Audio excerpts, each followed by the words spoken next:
뭇 백성이 우레와 번개와 나팔 소리와 산의 연기를 본지라. 그들이 볼 때 떨며 멀리 서서.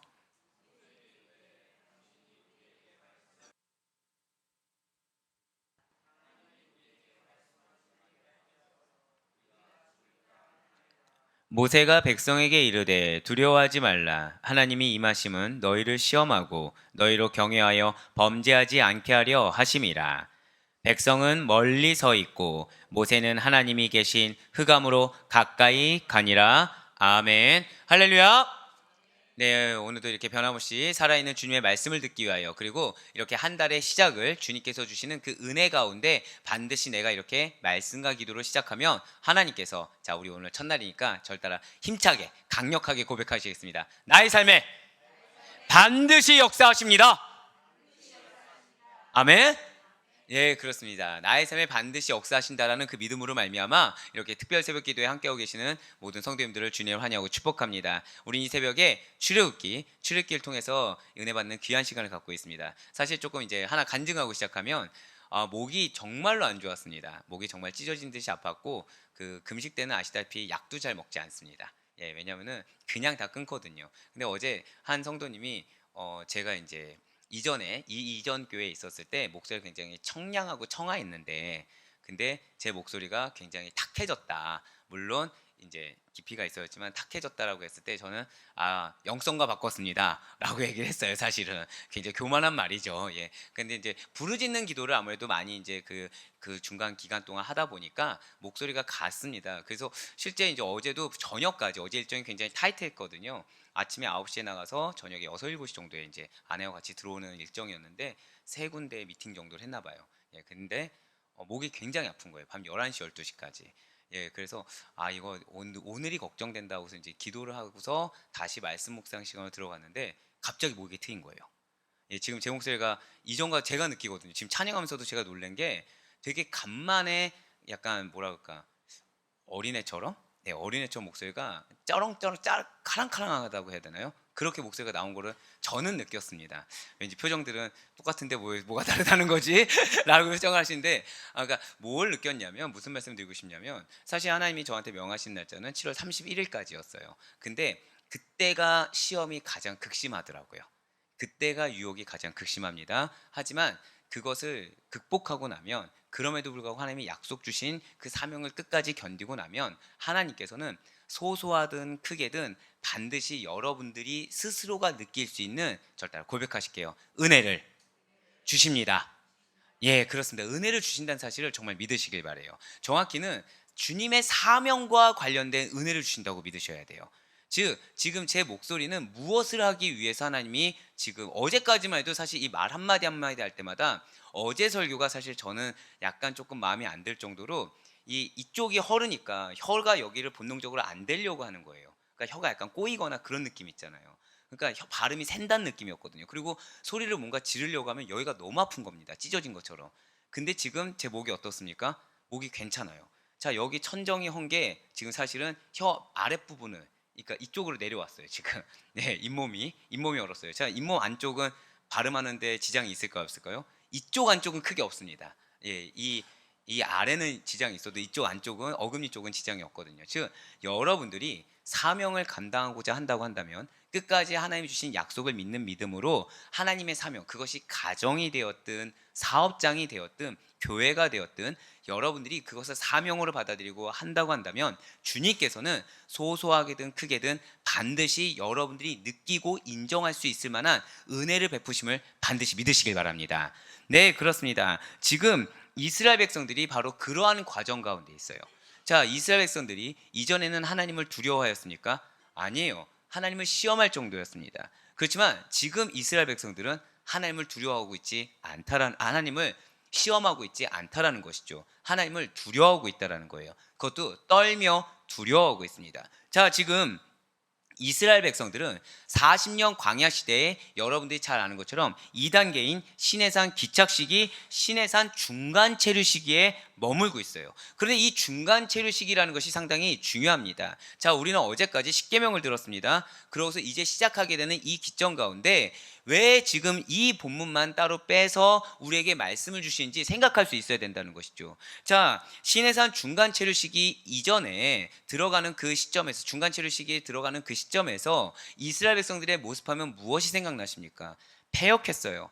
배은망덕했습니다. 하나님을 시험할 정도였다는 것이죠. 그런데 율법이 주어지고 나서는, 그러한 하나님의 말씀 계명이 주어지고 나서는 정말 이제 그들의 태도가 바뀌어야 된다라는 거예요.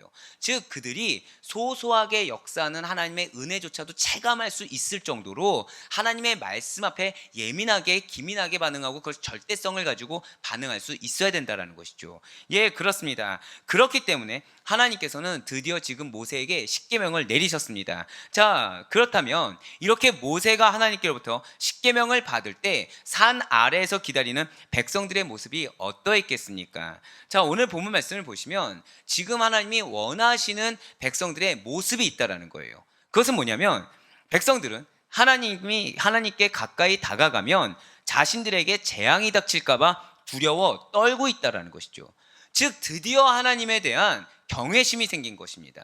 말로만 두려워하고 말로만 믿는다고 한 것이 아니라 이제 정말 하나님을 두려워할 정도로, 왜냐? 하나님이 어떻게 현현하셨다고요? 모든 감각을 통해서 알 수밖에 없을 정도로 그렇게 위험 있게 강대하게 하나님께서 현현해 주셨기 때문이라는 것이죠. 그리고 모세는 지금, 모세를 이스라엘 백성들이 선대했나요? 무시했나요? 사실은 인정하지 않았죠. 그런데 모세는 그것을 마음에 두지 않았다는 거예요. 지금 모세는 그러한 백성들을 위로해 주고 있다는 거예요.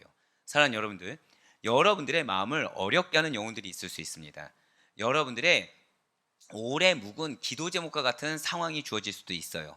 그럴 때 그 상대가 어쩌면 우리 눈에 봤을 때 이게 하나님이 치셨구나 라고 느낌이 들 때가 있습니다. 하나님이 이 사람에게 징계하시는구나 라는 느낌이 들 때 있어요.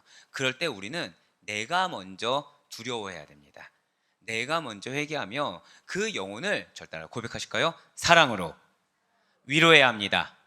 그렇습니다. 사랑으로 위로할 수 있는 우리가 되길 간절히 소망합니다. 누구처럼요? 바로 이 모세처럼 말입니다.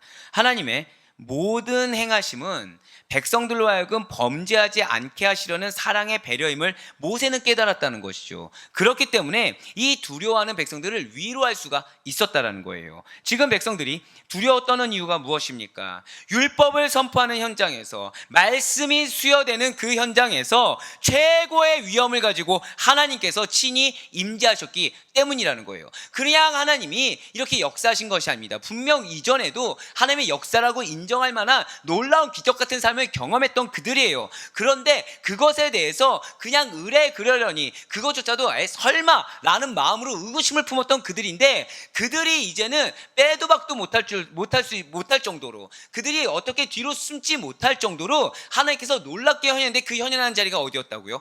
말씀을 수여하는 자리, 율법을 선포하는 현장에서 당신이 가질 수 있는 최고의 위험을 가지고 하나님께서 친히 임재하셨기 때문에 그러한 하나님을 만나는 이 백성들은 두려워 떨 수밖에 없었다라는 것입니다. 그렇습니다. 지금 본문에 나타난 하나님의 위험에 찬 임재는 그냥 하나님의 속성이 이런 분이구나, 하나님 원래 전지전능하시고 강건하신 분이시지, 광대하신 분이시지, 이 정도가 아니라는 거예요. 자, 이 본문을 볼 때 여러분들이 반드시 기억하셔야 될 부분이 있다는 것이죠. 그것은 뭐냐면, 절 따라 고백하실게요. 율법에 대한, 말씀에 대한 강력한 의지.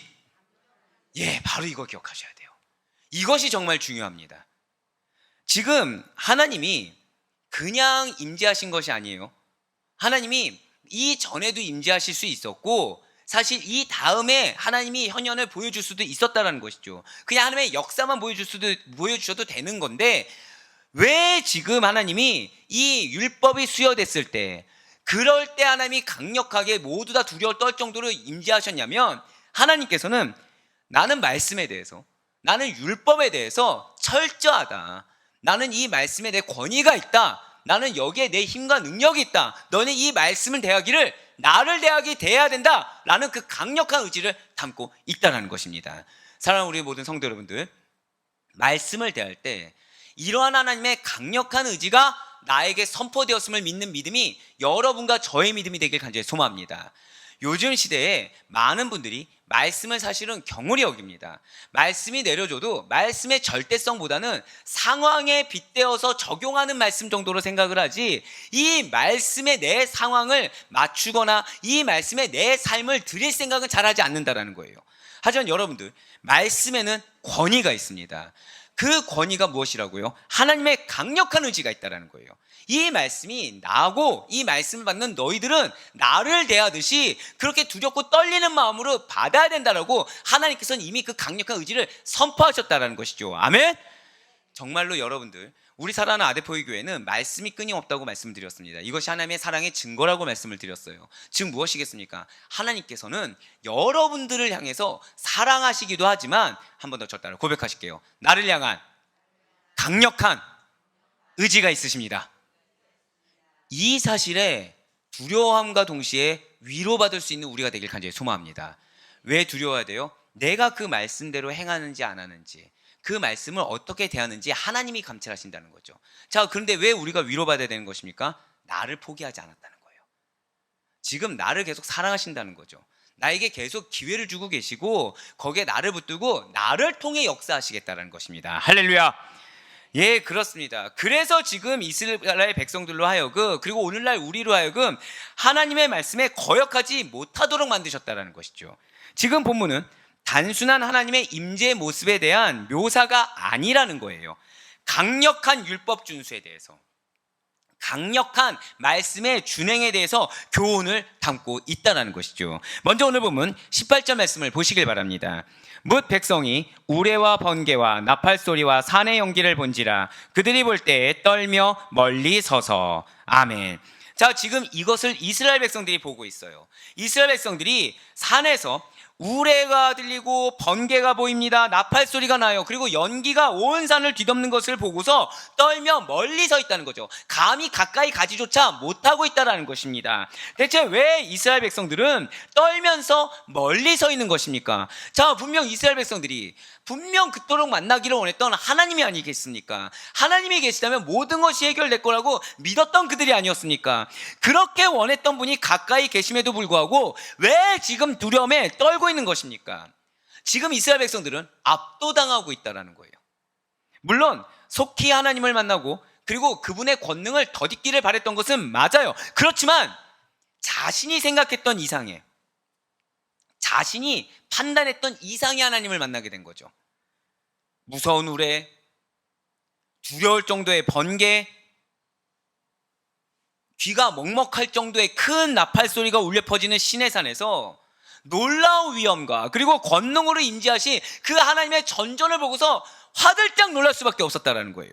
하나님의 존재 자체가 지닌 그 무게감과 위엄에 크게 그들이 짓눌리고 압박감을 받았다는 것이죠. 그러한 크고 놀라운 하나님의 임재 앞에서 이스라엘 백성들은 무엇을 느꼈겠습니까?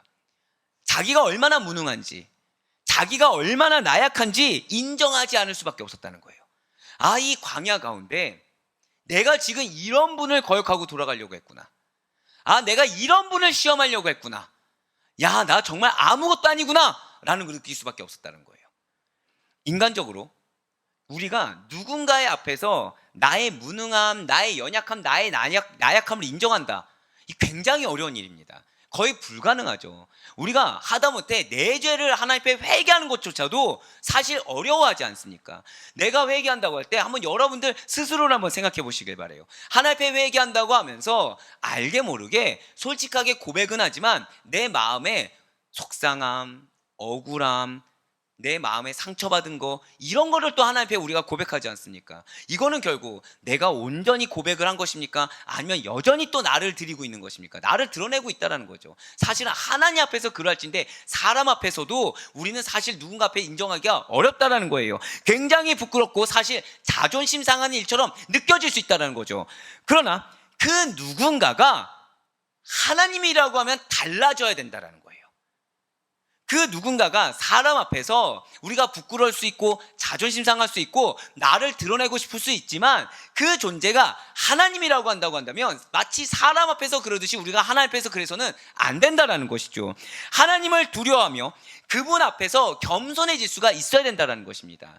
진실로 하나님만이 유일한 해결책임을 믿고, 유일한 해결책의 시작이 무엇입니까? 내가 먼저 하나님 앞에 거룩하고 정결하게 서 있을 수 있는 유일한 분이시라는 것을 믿고, 그 하나님이 나의 모든 것을 알고 계심에도 불구하고 나의 솔직한 고백을 기다린다는 사실을 믿는 믿음으로 말미암아 하나님 앞에서 비록 내 마음이 그러하지 않을지언정, 비록 내 감정이 그러하지 않을지언정 솔직하게 고백할 수 있어야 된다는 거죠. 그래서 그분 앞에 그렇게 겸손한 자들, 그분 앞에 솔직한 자들, 그분을 정말로 두려워하며 경외하는 자들은 재앙을 피할 수가 있다는 거예요. 안전을 도모할 수가 있다는 거죠. 여러분들, 그런 말이 있습니다. 소 잃고 외양간 고친다는 말이 있어요. 자, 저는 우리 사랑하는 여러분들이 아예 소를 잃는 일이 없기를 바랍니다. 소를 잃지 않으려면 뭘 해야 되는 것입니까? 하나님을 두려워해야 된다는 거예요. 하나님 앞에 먼저 솔직해져야 된다는 거죠. 하나님 앞에서 먼저 겸손해져야 된다는 거예요. 그러면 하나님이 여러분들 앞에 놓인 재앙을 걷어가시는 줄 믿으시길 바랍니다. 여러분들 앞에 놓인 그 안전을 하나님께서 허락하시사 하나님이 친히 보호해 주시는 줄 믿으시길 바랍니다. 하지만 하나님을 무시하고 하나님을 두려워하지 않는 자들은 애굽의 바로와 같이 커다란 재앙을 당할 수밖에 없다라는 거예요. 그렇습니다. 사실 이 애굽의 바로에 대해서는 제가 나중에 인물 설교 때 한번 다루려고 합니다. 왜냐하면 지금 출애굽기를 하면서 바로에 대해서 약간 중심으로 안 잡고 그냥 이런 단편적으로만 말씀을 드렸기 때문에 바로는 한번 다루고 가려고 해요. 그러면은 이 사람이 왜 커다란 재앙을 당할 수밖에 없는지를 알게 되실 것입니다. 단순히 그냥 안 내보내서 정도가 아니라는 것이죠. 하나님을 무시한다라는 거예요. 하나님을 무시한 적 없다고 하지만, 인정했다고 하지만 사실은 하나님을 무서워하지도 않고 무시하며 자기 소견에 옳은 대로 행하는 자들은 커다란 재앙을 당할 수밖에 없다라는 것이죠. 그렇습니다. 오직 하나님 앞에서 자신의 무능함과 자신의 나약함을 인정하는 것만이 곧 우리 자신의 생명을 구원하는 유일한 길임을 반드시 기억하시길 바라겠습니다. 세상에 있는 많은 무신론자들이 있어요. 많은 무신론자들이 하나님께서 이 세상을 주장하시고 섭리하신다는 사실을 믿지 못한다라는 것이죠. 중요한 거는 그 믿지 못하면은 어느 것까지 있냐면 기적을 경험합니다, 실제로. 근데 기적을 경험해도 믿지 못한다는 거예요. 기적을 경험해도 완고해져 있다는 거죠. 여전히 자기 영역 안에 자기를 스스로 가두고 있다는 것입니다. 사랑하는 여러분들, 우리가 마음의 상처를 받을 때, 내가 누군가로 인해서 마음의 상처를 받을 때 타인으로 인해서만 받는 것은 아니라고 제가 말씀을 드렸습니다. 왜요? 내 상자 안에 나를 가두어 놓으면 내가 그 상자로 말미암아, 내가 가둔 내 상자로 말미암아 우리가 상하게 되고 우리가 상처받을 수밖에 없다. 우리가 오염되게 된다고 분명히 말씀을 드렸어요. 마찬가지라는 것이죠. 무신론자들이 자기의 개념 안에, 자기의 생각 안에, 자기의 인식 안에 자기를 가두는 것은 결국 기회를 저버리는 거라는 거예요. 자신에게 주시는 말씀을 허락하신 그 기회, 축복의 그 초대의 기회를 스스로가 저버리게 된다는 것이죠. 그러다 보니 기적이 있어도 스스로가 스스로 상자 안에 자기를 가두다 보니까 보이지가 않는 겁니다. 이게 믿음으로 봐야 되는 건데, 아니 최소한 이 상자를 열고서 열린 마음으로라도 봐야지 인정이 되는 것인데 닫아버렸으니까 인정이 안 된다는 거죠. 그들은 무엇만을 믿을까요? 자신의 능력만을 믿는다는 거예요. 자신의 힘만을 믿는다는 거예요. 자, 그런데 중요한 것은 그 자신의 능력과 힘이 좌절되는 일이 오게 됩니다. 현실의 무게 가운데서 좌절되는 일이 오게 돼요. 사실은 하나님의 초청인 줄 우리는 알고 있습니다. 왜요? 그 좌절되는 그런 상황은 결국 무엇입니까? 하나님께 나아갈 수 있는 기회거든요. 하나님 앞에 자복할 수 있는 기회거든요. 그런데 그때 안 나가게 되면 악해진다는 거예요. 이전에는 악이 드러나지 않았다고 하더라도 이제 그런 상황이 되면 악이 드러나게 된다는 거죠. 심각해지면 범죄까지 가게 된다는 것입니다. 자신이 하는 말이 곧 진리예요. 자신이 하는 행동이 곧 선이자 의로움이라고 생각하면서 자만에 빠져 살아가다가 그 자만으로 인해서 넘어지게 된다는 것이죠. 하지만 그것은 어디까지나 하나님에 대한 바른 지식과 온전한 믿음이 없을 때 저지르는 과오이자 크나큰 교만에 불과하다라는 것입니다. 그들은 내가 물을 주어 식물이 자라났다고 의스될 테지만 하늘에서 내리쬐는 햇빛과 신선한 공기가 어디로부터 오는지 모른 채 그냥 지구가 처음에 발생했을 때부터 있었잖아라고 얘기하는 거 외에는 어디서 오는지 정확하게 알지 모르기 때문에 식물이 어떠한 조건에서 성장하고 싹을 틔우는지 그저 한정된 지식과 제한된 자신의 인식 안에 갇혀 있을 뿐이라는 거예요. 진실로 하나님에 대한 바른 지식이 없는 자들은 세상에서 일어나는 일들과 그 자신을 둘러싼 모든 현상에 대해서 옳게 분별할 힘이 부족하다는 것이죠. 하지만 사랑하는 우리 모든 아대표교회 성도 여러분들, 아무것도 아닌 그러한 자신의 부족한 지혜와 힘을 믿고서 하나님 앞에서 교만하게 행동하면서 자기 뜻대로 살아가는 악인들이 우리가 아니란 사실을 감사하시길 바라겠습니다. 하나님이 어떤 상황을 주셨을 때 나의 마음 가운데 기도로 나아가야겠다는 마음을 주시고, 그리고 이런 상황을 주셨을 때 이것이 대체 무슨 뜻이지라고 의구심을 품을 수 있다는 것 자체가 은혜라는 사실을 반드시 기억하시길 바라요. 더불어서 그러한 자들이 잠시 잠깐 형통하다고 해서 부러워하지 마셔야 된다는 거죠. 그거에 대해서 질투조차 하지 말아야 된다는 거예요. 오직 하나님만을 경외하며 나아가는 여러분과 제가 되길 간절히 소망합니다. 진실로 하나님께서는 당신을 경외하는 자들에게만이 하나님만이 주실 수 있는 평안과 기쁨을 허락해 주신다는 거예요. 사랑하는 여러분들, 평안하길 원하십니까? 기쁨이 가득 찬 삶을 원하십니까? 제일 먼저 하나님을 경외하시길 바랍니다. 내가 어떤 영역에서 하나님을 두려워하고 있지 않는지를 먼저 깨우쳐 보셔야 된다는 거예요. 그저 형식적으로, 관념적으로 나는 하나님을 두려워하지, 나는 하나님을 경외하지가 아니라 하나님 앞에 내 전존을 드리고 있는지, 내 전 인격적으로 정말 그렇게 살고 있는지, 아니면 내 가정 가운데 어떤 영역에서는 내가 우선되고 또는 내 사업장에서 어떤 영역에서 내가 하나님 없이 움직이고 있는 것은 없는지, 그것을 돌이켜 보셔야 된다는 거예요. 경외라는 것은 절대성을 의미합니다. 경외라는 것은 100%예요. 90%는 경외가 아닙니다. 90%부터는 거래입니다. 왜 우리가 예를 들어서 그런 얘기를 많이 듣죠. 직장을 다니는 우리 청년들이 제일 많이 하는 말이 무엇입니까? 내 가슴 속에 무엇 하나 품고 다닌다고요? 사직서 하나 품고 다닌다고 하죠. 자, 그러면은 그 직원은, 그 청년은 그 대표를, 그 회사의 대표를 존경하는 것입니까?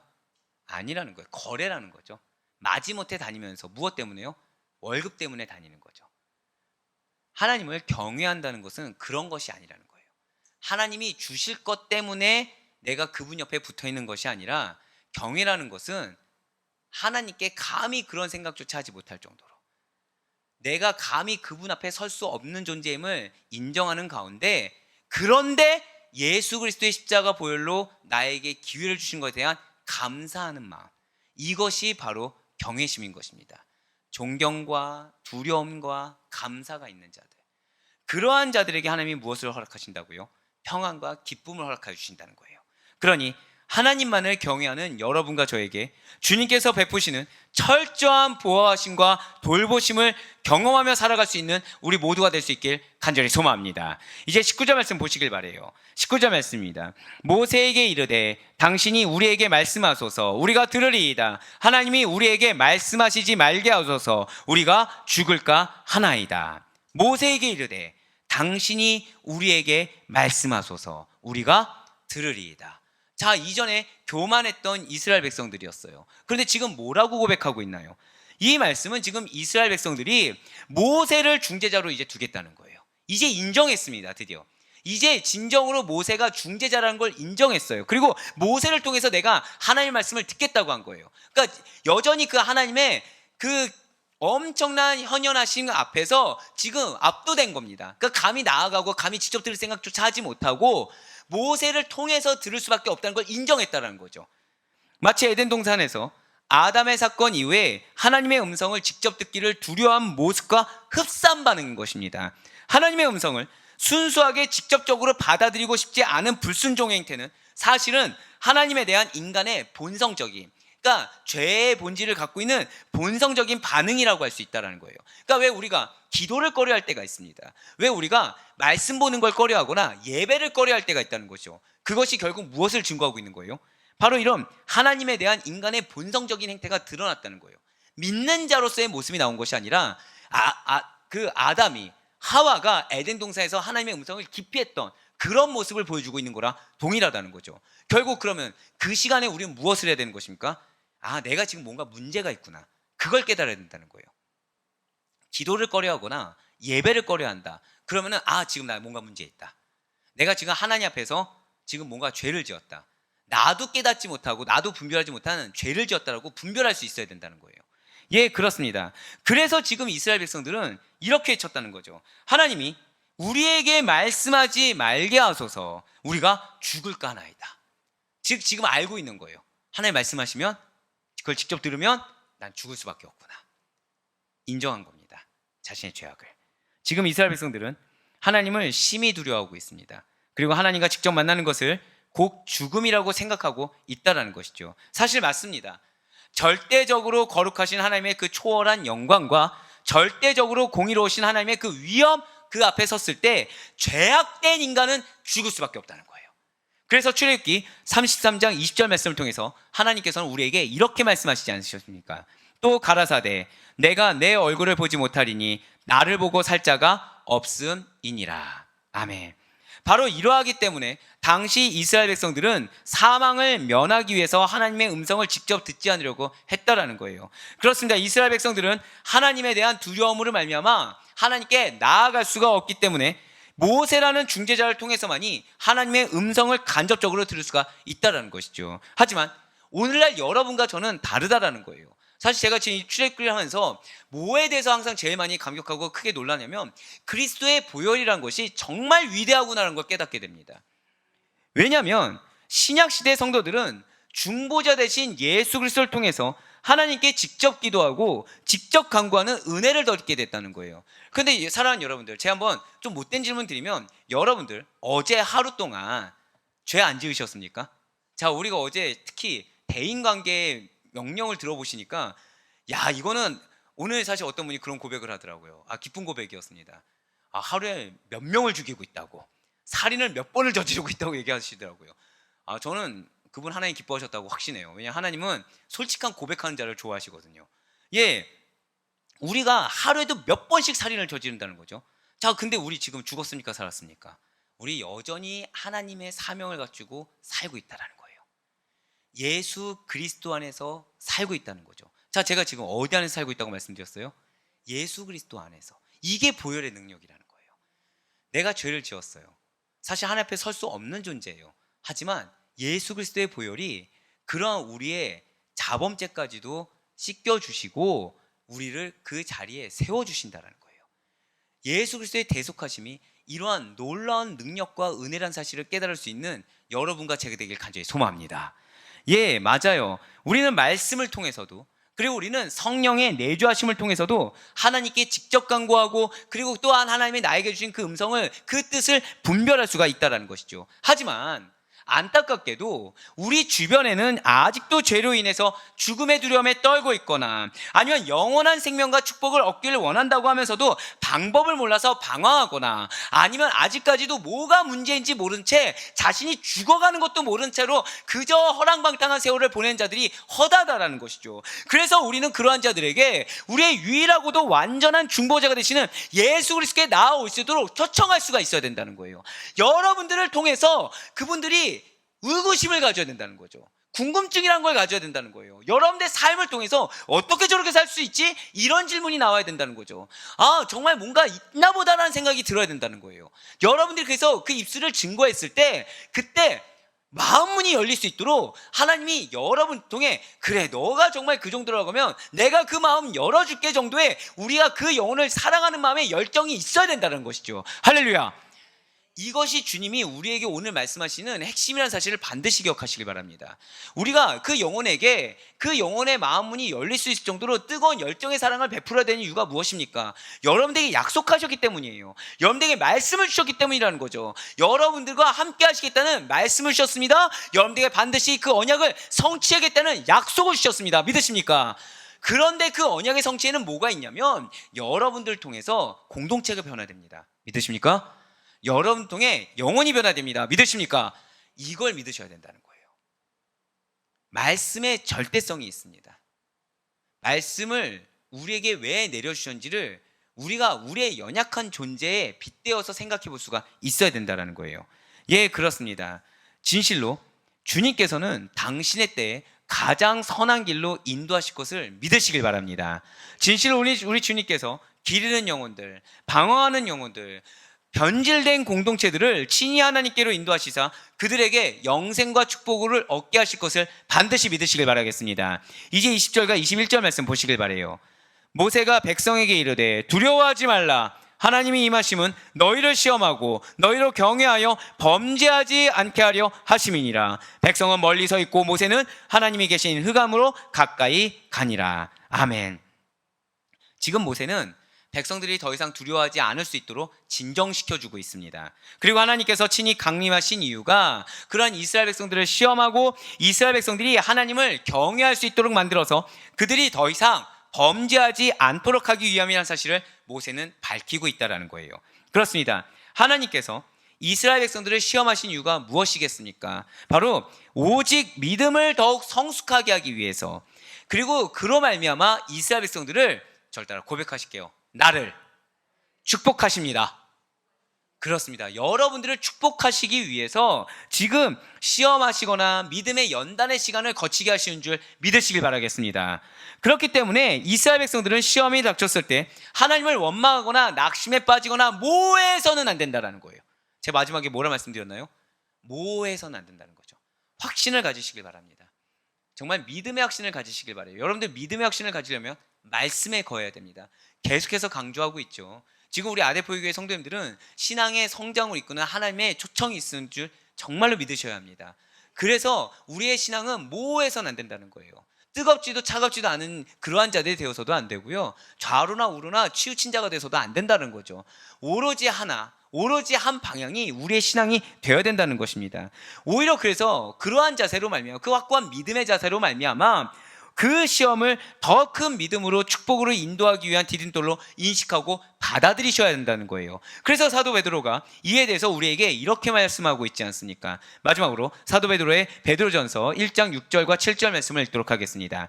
그러므로 너희가 이제 여러 가지 시험으로 말미암아 잠깐 근심하게 되지 않을 수 없으나 오히려 크게 기뻐하는도다. 너희의 믿음의 확실함은 불로 연단하여도 없어질 금보다 더 귀하여 예수 그리스도께서 나타나실 때 칭찬과 영광과 존귀를 얻게 할 것이니라. 아멘. 이 말씀을 여러분들에게 주시는 말씀인 줄 믿으시길 바랍니다. 근심과 어려움을 주는 일들이 하나둘이 아닐 수도 있어요.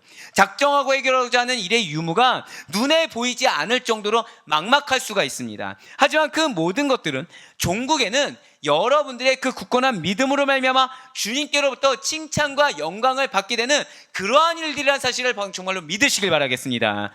모든 상황 속에서 그래서 잠잠히 믿음의 눈으로 분별하셔서 주님만을 찬양하며 영광 돌리실 수 있는 우리 모든 성도님들 되시길 바라요. 사랑하는 우리 모든 아대포교회 성도 여러분들, 그러니 하나님께서 허락하신 시험을 성장의 기회, 은혜의 기회로 삼을 수 있는 우리가 되길 바랍니다. 진실로 하나님께서는 세상 누구도 감히 대적하거나 견줄 수 없을 만큼 큰 권능과 위엄을 가지셨어요. 하지만 그렇다고 해서 무작정 두려움과 무서움만을 주시는 분이 아니시라는 거죠. 하나님께서는 예수 그리스도의 보혈로 대속함을 입은 자기 백성에게는 한없이 자비하시고 무한한 사랑을 베풀어 주시는 분이십니다. 그런 하나님께서 여러분의 아버지십니다. 하나님께서는 그래서 당신만을 경외하고 당신을 아버지라고 부르는 성도들에게 있어서 두려운 분이 아니라 무한히 자비로우신 분이라는 사실을 잊지 마시길 바라요. 이러한 하나님의 광대하신 위엄이 결국에는 우리에게 힘이 되는 것입니다. 우리에게 능력이 된다는 사실을 확고히 붙드시길 바라요. 여전히 나의 삶이 너무나도 힘들고 지치십니까? 그럴 때 그러한 전능의 하나님을 믿는 믿음으로 말미암아 그분을 경외함으로 위로를 받으시고 소망과 용기가 회복될 수 있는 여러분과 제가 되길 간절히 소망합니다. 반드시 잊지 마시길 바라요. 하나님께서 저와 여러분에게 주시고자 하는 것은 결코 두려워하는 마음, 낙심하는 마음이 아니라는 거죠. 능력을 주길 원하십니다. 사랑을 경험하길 소망하십니다. 감사하길 소망하십니다. 평강의 마음을 허락하고 계신 줄 믿으시길 바랍니다. 그러니 바로 원하옵기는 평강이 너희에게 있을지어다. 그렇게 우리에게 지금 말씀하신 예수 그리스도, 그분께서 우리에게 주시고자 하시는 것은 오직 평강이라는 사실을 믿으시고 삶 속에서 하나님과 친밀한 깊이 있는 관계를 맺으시는 가운데 우리들의 모든 삶이, 우리들의 모든 마음이, 우리들의 전존이 주님께서 허락하시는 그러한 평강의 은혜로 흘러 넘칠 수 있기를 주님의 이름으로 간절히 축원합니다.